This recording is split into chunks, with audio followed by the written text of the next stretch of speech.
Today we're going to teach you how to change your water filter on your ice maker. You open up the panel.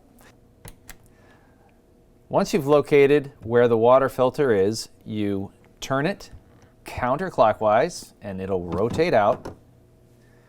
And you do this every 9 months or when the change water filter light is on. When you get your new water filter, inspect it to make sure that it isn't cracked. If it is, you'll have to get a new water filter.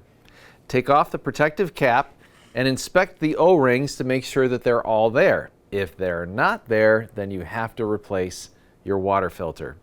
Once you've inspected your water filter, it's time to put it in. Now you see these two arrows here. You're going to match these arrows up to each other. Insert the water filter and you're going to turn it clockwise until the handle is even with the floor, parallel, but there's also a little lock symbol here on the side. Make sure that that aligns with the lock symbol in the water filter. Close up the doors and you're done. Remember to always refer to your use and care guide.